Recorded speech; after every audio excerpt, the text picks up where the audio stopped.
Good afternoon, I think, from Al Qurbi, and you can find my works and any sort of questions you may have about volunteering here on the farm at www.solteriologicgarden.com. SOLTERIOLOGIC garden, one word.com. Well, I don't know if you can recognise the spot, but I am on a toilet seat, and this is the compost toilet, and I'm just about to start commencing with the structure of the roof. And it's a project I've been waiting for volunteers to come along and contribute to, because I feel it would be a good education tool. But as things go, I've come across my materials and I'm going to raise the roof. Literally. I have a crown which is a part of an old yurt, and if you can look just to the side of my right hand shoulder, you will see the doorway which was salvaged from that previous yurt I used to have, which had slowly rotted. And as much as I do want to salvage everything, the rest of the yurt is scattered about the farm doing various other duties. But the door frame is here, and the crown is just beneath my feet, and this video is going to show you how I'm going to create a funky superstructure that you can enjoy sitting down and have a poo at the same time. Okay, so this is the area on the raised platform where the toilet is situated, and what I'm actually going to do here is raise a crown which will then be fixed from all sides by the original roof ribs of the old yurt I used to have, which has been recycled.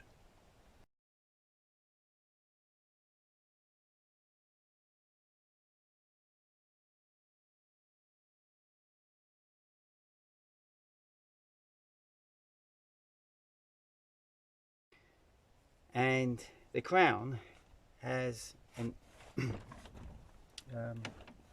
has a hole in the middle as such, and I have a particular idea to place a stained glass window inside it. I've yet to find it. It's packed away after 20 years of non-use. It was originally a gift for my parents, but that will be the funky part of the project, to actually see above my head what we call a caricature maybe of Dante's The Thinker, and instead of the thinker, the actual image has been called the thinker, and it was made by a mason who was a friend of mine at the time and given to me as a gift, but I helped design it with the Catalonian landscape behind it. So that's something to look forward to maybe at the end of this video. But let's just focus now on this area, which is going to have two vertical beams sticking up in the air to be able to hold this roof crown up.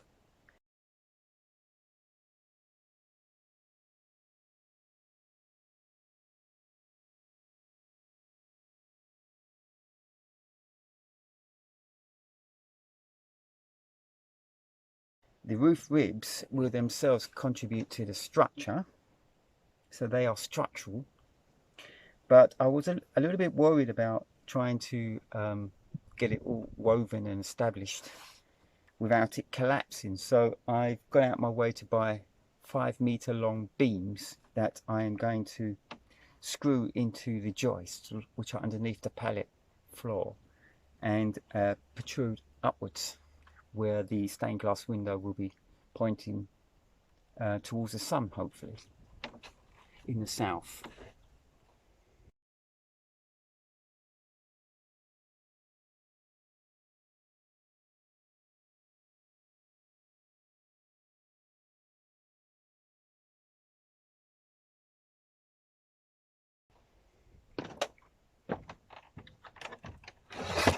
So take a look at this. This is an old wagon wheel, probably used to be part of a gasworks or waterworks, where they used to contain the roll of whatever piping that they used to have around the outside is the old crown which is rotting away, so I've had to fix it in with L plates at every point to ensure that I can lock it into place to this wagon wheel. And if you can imagine, the on the old roof ribs, they've got holes all the way around for them to fit into. So to give you an idea, it's going to be 5 meters high almost from the ground below me, which is about 1 meter, and that's going to go sticking up in the air like that, with the roof ribs coming out the side, and a big stained glass window of the finca up there pointing towards the south sun. Now I have to make sure that the 5 meter beams coming up from the ground are not going to get in the way when you walk into this structure. And so I'm also thinking about how to incorporate them into, say, creating a second poo hole, maybe in a Turkish style, or a place to fix an outdoor sink, or some shelving or something like that. Yes, I'm always thinking about multi uses.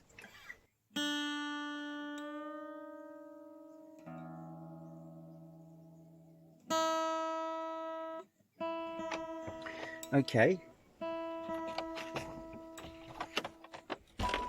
I'm pretty certain I know where the first beam's going to come up, and then it's a case of playing around and offering up the second beam to see the most appropriate place.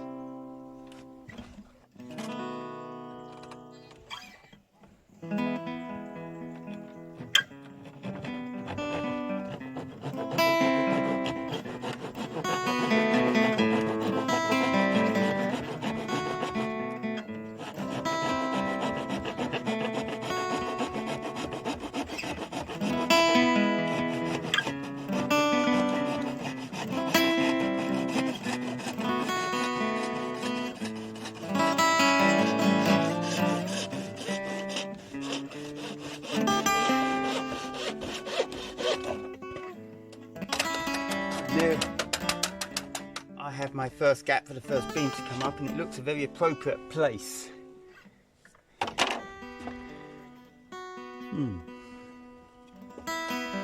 So the good thing about not doing something overnight is new ideas are generated, and sometimes a solution can take months to be realised. And I don't want to start cutting away the pallets and then find I've made holes everywhere and I can't use them.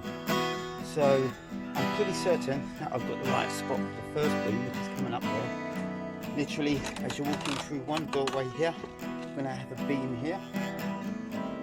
Or if you're walking in through this doorway, I'm going to have a beam there. This one's called Two Oaks. And I'm going to be sitting down over here. So I have to think about this second beam a lot. But let's first get that beam in there and see how it looks. Okay, so I've just put the first beam in, and I quickly took it out because I realised it's so high that I wouldn't be able to get the roof crown up. And so I start putting lots of ladders here and pulling it up one side of me. So, take that off a minute. I'm going to put the roof crown down now so I can just slide it up afterwards, and there's a good reason for that, because it may be that I can't find a good location for the second beam, and so I'm going to have to sort of splay the beams outwards or splay them inwards. I'm not really sure which way until I offer it up, you see. So let's do that.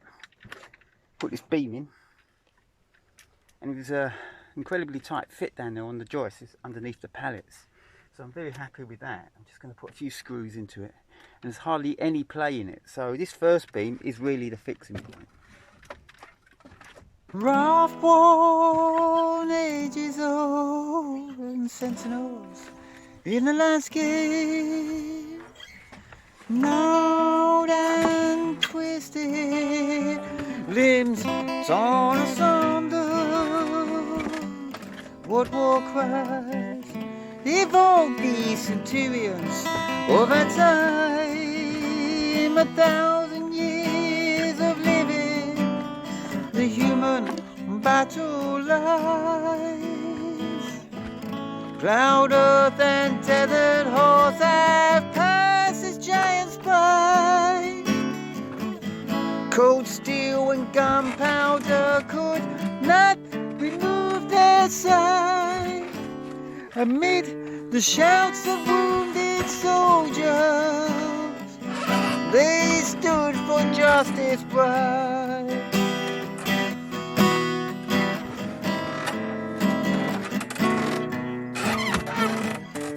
Lit up the skyline in dark silhouetted forms to shadow men's demise.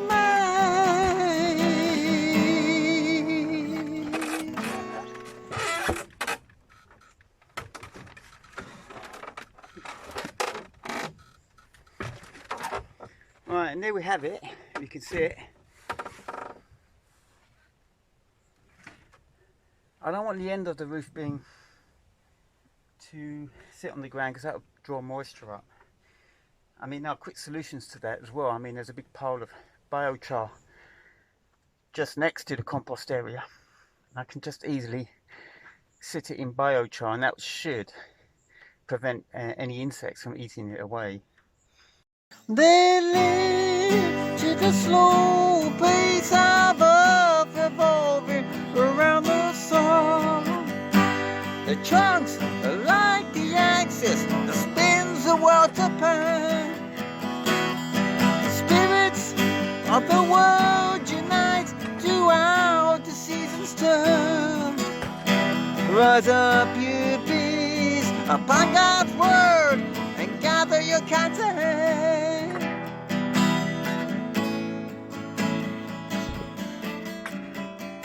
So just a couple of screws to hold that in. There's a little bit of play there. And I begin to imagine, you see I put something in, you offer it up, and you begin to imagine, as I say, that first beam is quite, it has very, very little room to play with, and so that's almost in its final position. It's the second one which I need to consider now, where am I going to cut the hole in the pallet floor so that beam can protrude through it without being in the way. And what am I going to do with this roof crown? Well, I don't want it just directly looking up into the sky. I want it actually to maybe have some adjustment in it, but inclined, as you would a solar panel, towards the high noon sun in the south.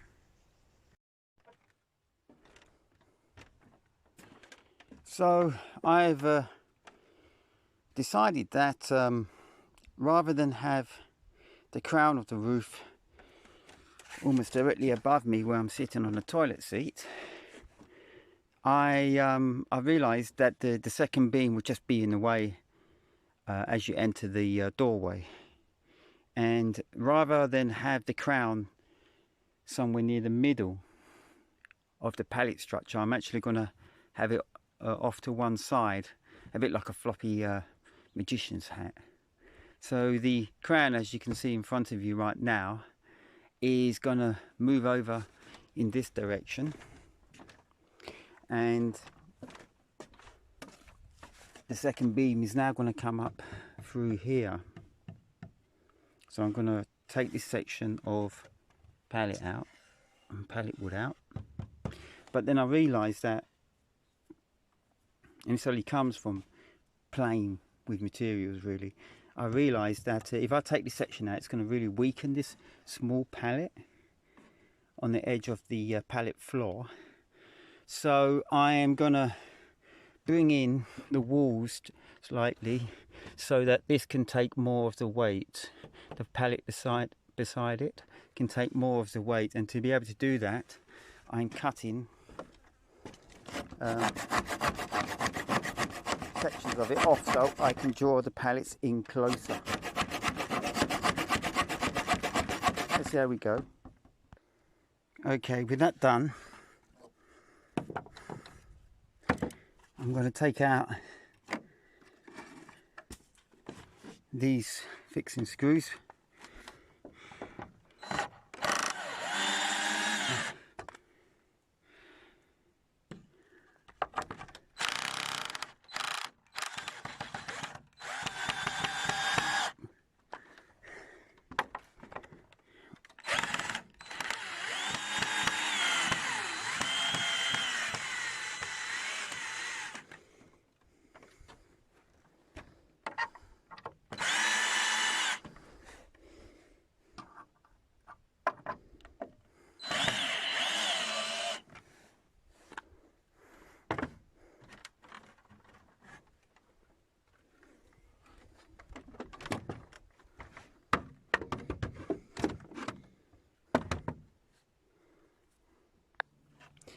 Right, I had a problem with one of the screws there.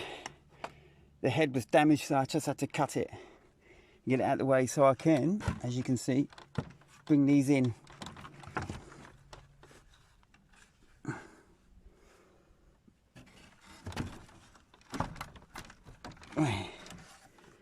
So it's not a huge amount,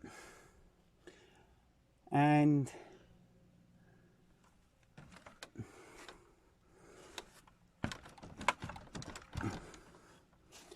but I have the option, if I want to, bring in just a touch more.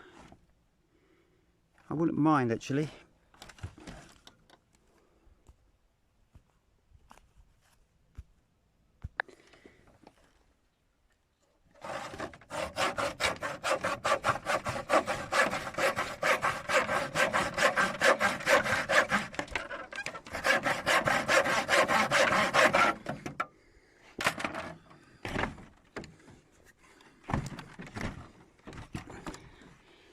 Now that's more like it. Means I firmly got this pallet wall on both the floor pallets here. Now what I've got to do is screw the lot in. Okay, with that pallet here, it's only a small pallet, reinforced, I'm going to now take out this section so that the vertical beam can fit through there. Let's go.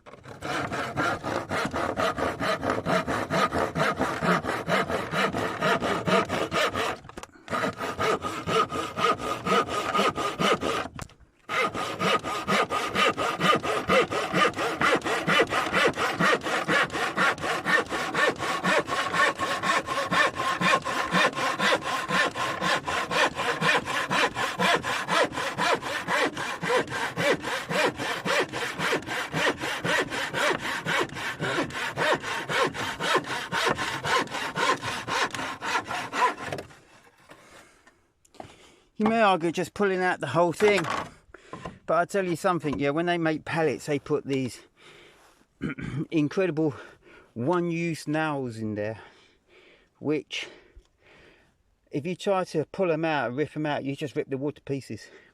So I just leave that little section in there, slide this out the way, even, maybe just leave it over there somewhere. But these nails are non-reusable. That's why they stick them in pallets. Alright, so let's get the beam in. So I hope this gives you a better idea. Have a look around. So that's the roof crown. And I'm going to give you an example of how a roof rib fits into it. Now this is a Rotterdam roof rib. And this is how yurt roof crown is actually mounted. And basically you have these slots here, you see. Now you have to imagine this roof crown is going to be another 2 meters high, higher than this point. So all of these roof ribs, which I have down here, made of ash, been around for a good 20 years, 25 years. I'm just basically gonna create the framework and structure woven with cane and then overgrown with smelly plants, aromatic plants, and maybe food plants.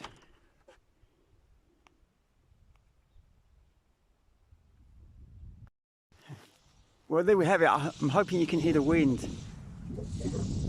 Again, I'm using some sort of reverse principle here, and that is, if I can construct this this roof in quite a strong wind, then I feel as though it's going to survive the duration when it's complete. So that's the idea. Strange philosophy, I know, but that's the way I think sometimes. So I'm doing this by myself, and if I just go around a little bit, you will see that I tied some ropes to the tree there, and that was an hour alone climbing up, and one of the ropes broke, so I had to go and do it again. And then just suspending it whilst I reinforce it gradually, and I put in some strong brackets up the top there. I've slightly changed my approach to it from the last time. And I've got this post here now, which I've got to cut to size, which was far too long, would never work, and was maybe slightly in the wrong place. So, wish me luck. Yeah, this is great. You can see what I've done. Maybe I had to fix up one side of the ring or the crown with two sets of ropes, one which snapped, so I had to repair that, and that took about an hour, as I say. And then climb the ladder and push the whole crown up with the first post in place through the middle, and then I fixed some brackets up there to support this side. So I've got rope supporting one side of the crown, brackets supporting this side. Obviously I'm going to reinforce it more just as soon as I get my orientation right. And I've just put the second post in. You probably can't see it so much in the video because it's hidden behind the first, but it's slightly larger for a particular reason, because I want to try and tilt it more towards the sun, bearing in mind there's going to be a stained glass window in it. Now I'm experimenting, so I'm doing this on a windy day, and it's nuts really, but we get the wind every time we get the rain basically. And my wind turbine over there, which you may be able to hear in the distance, is doing a good service. But let's get on with this before the whole structure comes tumbling down, and just get some brackets up on the second post, and then I'm going to have to fix it into the joists which these pallets are sitting on.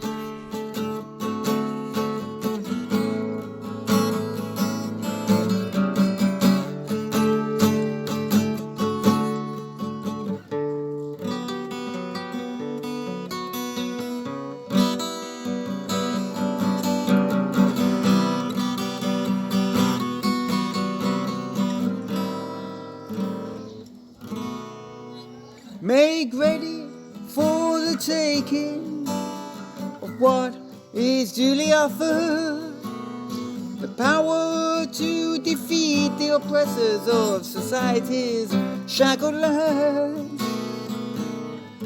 Your instinct is all conquering, omniscient and devout.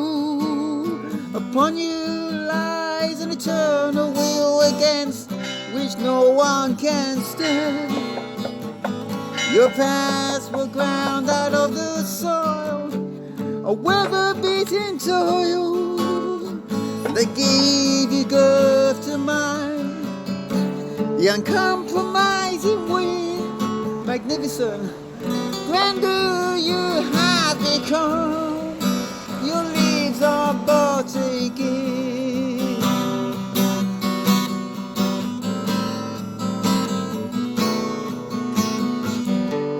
Clothe this naked, tender flesh of our alien planetary ship.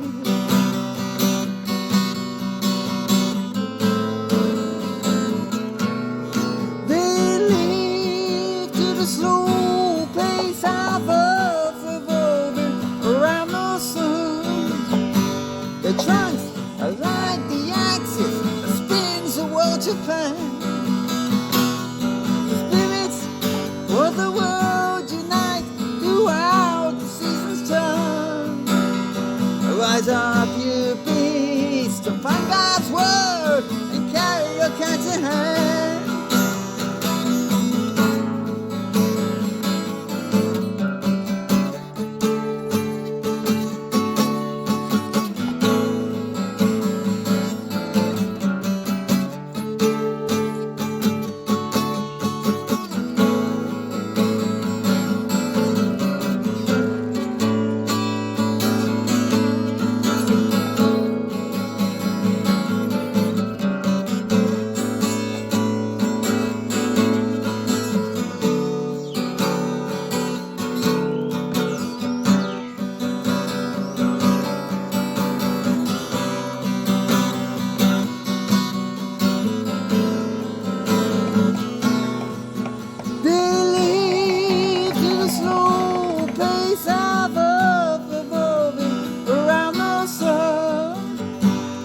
Trunks are like the axis that spins a water pan.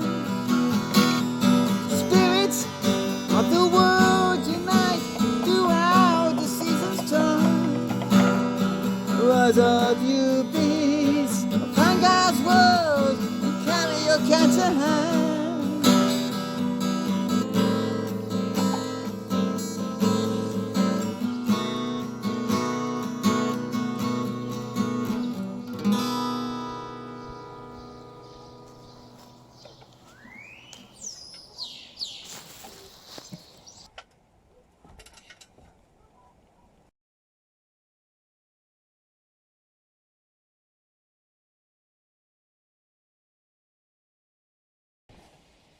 You're beginning to get the idea, but the orientation's wrong. It's really got to be facing towards the south that way. It's facing that way. So I'm going to have to maybe unscrew it and push it round, push the ring round the other way a bit more, yeah? Okay, this is a great shot. As you can see, I've got some sort of tilt heading over there towards the end of the food tunnel with the arc, and that gives me my compass point, which is east. Obviously, if you're putting a stained glass window in here, the window should really be vertical so that you catch the rising sun. Obviously, I mean, there are means to do that with other projects, but in this particular one, I like the idea of just being able to look upwards when I'm sitting down on the toilet seat, even though I don't spend that much time there. But I'll just give you some more detail before I take my welcome drinks break. And I've reinforced it with these roof ribs, which are made of ash, and they must be coming up to 30-40 years old. Treated here with diesel and spent motor oil, but before that they would have been covered in a yurt, so they would have been waterproofed and wouldn't have been exposed so much to the elements. But they're wonderful material to work with. The wood is so flexible. I mean, I didn't make these, I bought this yurt, but they use it for cricket bats, and just like willow, because it has that flexibility in the wood, and to be able to get the curvature here, because you have to imagine this is the side of the yurt wall, well, would have been the side of the yurt wall here, and then that curvature will bring up the wood to the crown, to the point. And they do it just by soaking it when it's green and bending it into shape, fixing it into that shape over a period of days, so that when it dries out, the molecules within the wood itself has permanently deformed, and that's how they curve wood, you see. But just having a look at this, it's just something I've got to do today in case the wind picks up again. And as you can see, that's the post coming out, and there's the joist underneath the pallet. So it's in my interest to cut that in to join the post to the joist, and that will ensure that the post doesn't sway from left to right. And it really makes sense when you're actually building to be able to do that. So I'm going to put a spirit level to it, and then I'm going to cut section in here so that that sits nicely inside there and cannot move in this direction with the wind. And also on this side. Okay, so this is what I was referring to earlier. This joist here, a reclaimed floor joist, is in fact quite twisted, and in order for the post to be able to fit in there comfortably and to offer full strength to the structure above it, I need to take out here the wood and have these wonderful chisels, wood chisels, which you can take out quite huge sections of it. You can see now how much closer I am to the wood, and that's not going to move in that direction because I have a buffer, and that was the idea. Now, a good green woodworker wouldn't need to use a file. Basically, when you're making a finished product, then you may use a little bit of sandpaper, but a green woodworker will manipulate these tools very well, so long as they're sharp. I'm not saying I'm experienced at all, but this sort of stuff is how you begin. This is where you start, just learning to use your tools and not relying on anything electrical.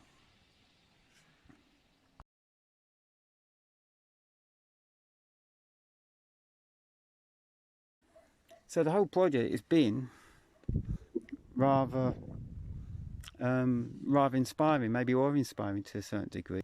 It's a combination of all my activities in the past coming to this point.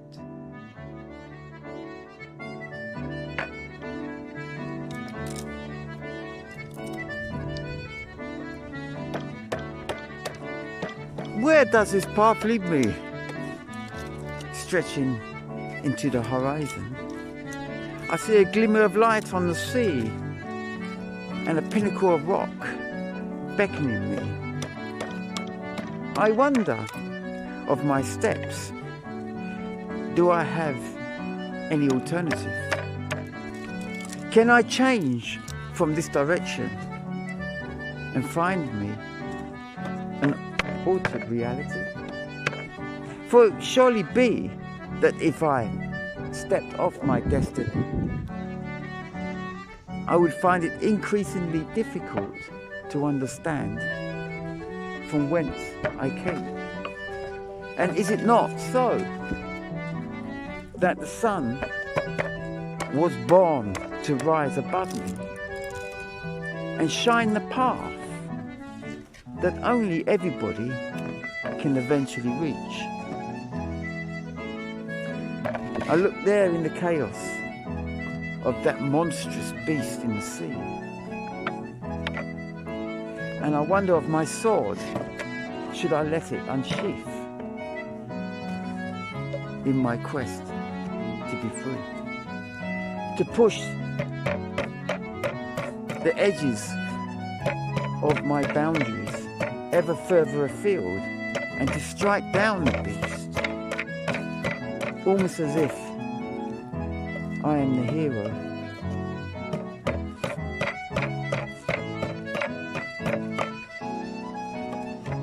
Am I the hero? Or am I a fleeing servant? Do I chase after Father Chaos in the maelstrom of his wings? Do I ride the crest of the waves of a tsunami ready to strike? Or do I destroy from within?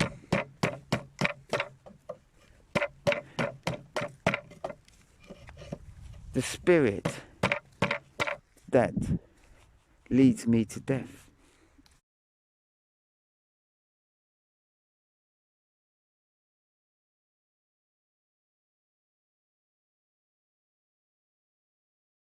Here we are in the toilet, the compost toilet, and I'm putting in a sink unit to give more stability to these uprights which are holding the crown, but in fact they're really quite solid already. But the more structural work, the more solid everything becomes. So I found this old sink unit, can't remember where, probably down in the dry river beds, and I'm just doing a little bit of chiseling off here to get this to fit.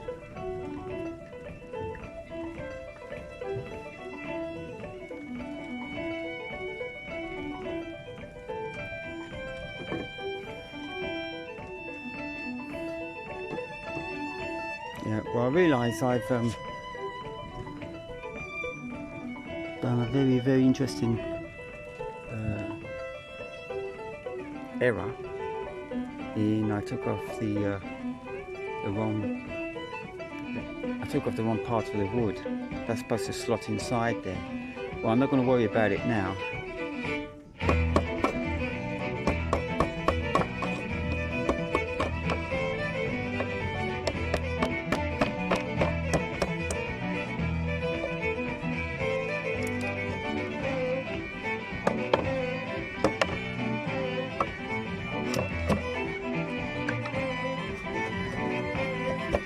I wonder of this path before me.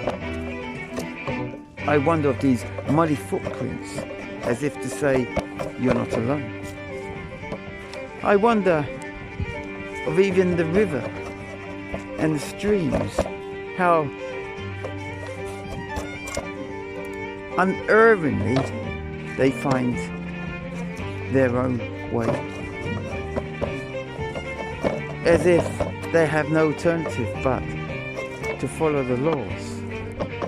But not so for the hero who breaks the bounds of culture.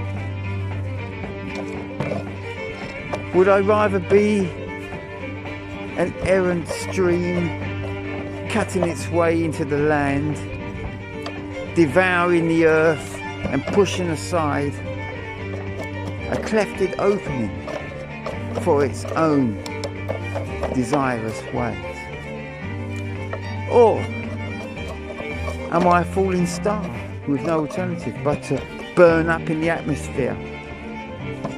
I'm reaching now almost the head of that vision in which slowly the sea grinds at my feet.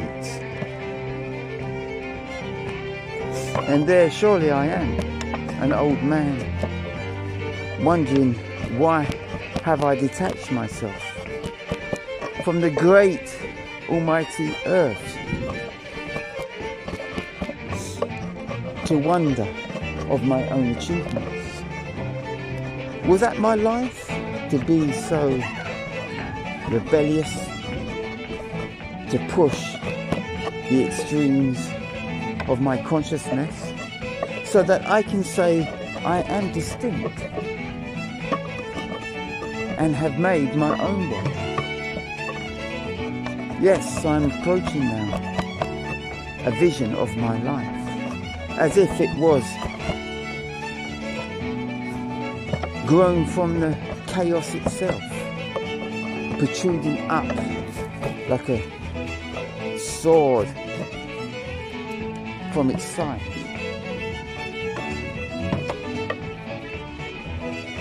I am the peaty moss, and I am the grass, and I am the head of the land.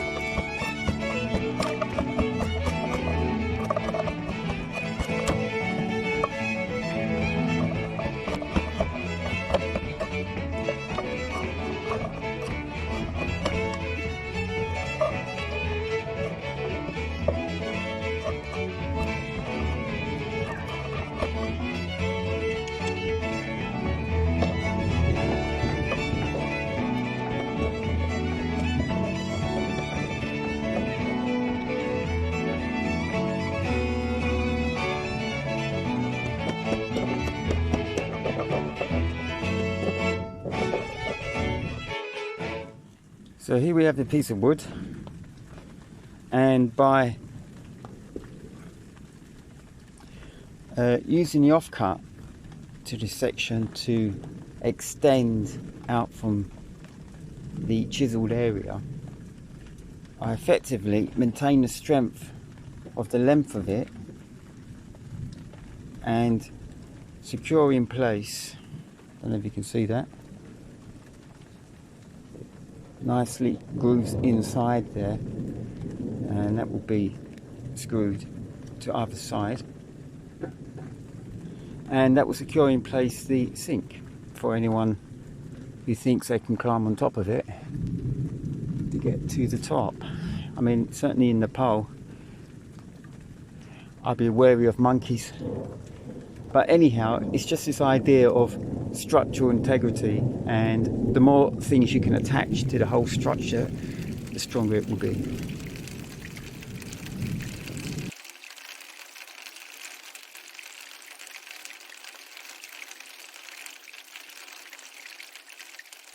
Okay, so before I give it a break today and get my drink down my throat, I just wanted to say that this project has been quite awe-inspiring. It's allowed me to dig out some old skills I used to have in woodworking, and allowed me to be able to use materials which would normally just go to waste or back of someone's farm or back of someone's garage. And that's the joy of it all. It's the fact that it's not so much feeling guilty about wasting good workmanship, because this I'm actually building using the old material from a yurt, and there was certainly good workmanship that went into it before it all started to rot. But certainly it's not for that guilt, it's rather for the opportunity to be creative. And I don't know my match. You just throw something at me and I will look at it, and then all of a sudden that unconscious seed surfaces in my conscious mind and I find a use for it. And it's amazing how I can wait for 1 week, 1 year, 10 years, and all of a sudden something just fits like a puzzle piece, you know. And that's the joy of permaculture, but it's also the joy of being conscious of your own personal development. And you should be. If you're not, then they're just going to dictate something and stuff it down your throat, and then you may regret that one day in the future when you have to unlearn yourself. So as a spiritual anarchist, I'm building something here, and I always give the opportunity to other people to get involved. And if you're not here and you really want to be here, then you should be doing something about it.